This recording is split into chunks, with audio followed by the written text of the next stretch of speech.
Rose Ann may naalala, habang abala ang lahat sa pag-shoot at pag-uusap, may isang sandali na nakuha ng kamera kung saan naging tahimik si Rose Ann. Nakaupo lang siya pero halatang malalim ang iniisip at doon unti-unting namuo ang luha sa kanyang mga mata. May naalala kasi siya, ang hirap ng buhay nila noon.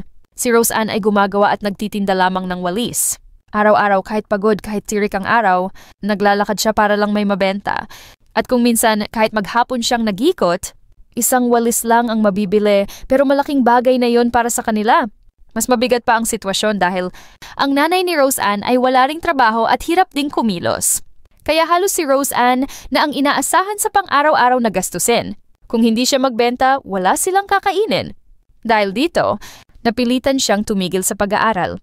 Habang ang ibang kabataan ay nasa classroom, siya naman ay nasa kalsada, bitbit ang walis. Nagbabaka sakaling kumita kahit kaunti para sa kanilang mag-ina. Maraming gabi siyang umuuwi na pagod, minsan umiiyak dahil pakiramdam niya wala ng pag-asang mabago ang buhay nila. Pero dito nagsimulang magbago ang lahat. Nang mailapit sila sa kalingap, unti-unting nagbago ang kanilang buhay. May tumulong sa kanila, may umalalay, at may mga taong nagbigay ng bagong pag-asa. At hindi lang basta tulong, napagawaan pa sila ng bahay ng kalingap. Isang bahay na hindi na kailangang katakutan kapag umuulan. Isang tahanan na naging simbolo ng bagong simula para sa kanilang mag-ina. Dahil sa tulong at suporta, nakabalik sa pag-aaral si Rose Ann. At dito unti-unting nabuhay ulit ang pangarap niya, ang makatapos ng pag-aaral. Ito rin ang matagal ng pangarap ng kanyang nanay. Ang makita ang anak niya na magkaroon ng diploma at magandang kinabukasan. Ngayon, konting tiis na lang at makakatapos na si Rose Ann. Konting hakbang na lang bago matupad ang pangarap nilang mag-ina. At nakaka-touch pagmasdan ng buhay niya ngayon, ang dating walis vendor, ngayon ay inaayusan, ginagawa ng content, at nagiging modelo sa mga vlog. Mula sa hirap, unti-unti siyang nagiging inspirasyon sa iba.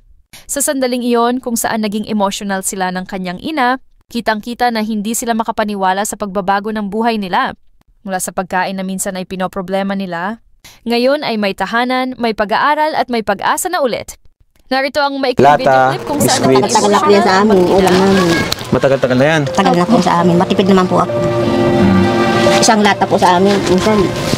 Isang lata? Araw. Isang lata po sardinas, minsan nadadalaw namin kain. Siya? Yung inaano ko po yun, nalagyan ng gulay, pinigisa. Tipid po ako, ganun pa ako katipid. Grabe. Ganun po talaga pag walang naghahanap buhay, kailangan lang magtipid po. Okay, salamat po sa mga patuloy na nanonood sa ating channel. Thank you so much po sa inyo. Ayan, mula po ito sa ating channel, bibigyan natin kay Rose. Oh, Rose, 5,000 pesos para sa inyo. Salamat po. Salamat pong maray. Papamagaya po pa nag-aral sa ibang magtansya. Trabaho. Sa nag-sponsor po, maraming salamat po. Sa Indo din po, na nakaabot din maski harayo. Sobrang saya mi po. Makabalik sila. Tulong na po ito sa maya ni Mama. Pang-aral daw. Maraming salamat. Aral sa kwento, walang imposible para sa taong may pangarap.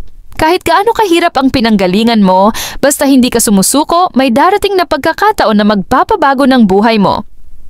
At isa pang aral, minsan kailangan lang natin ng isang taong magtiwala sa atin para magsimulang umangat.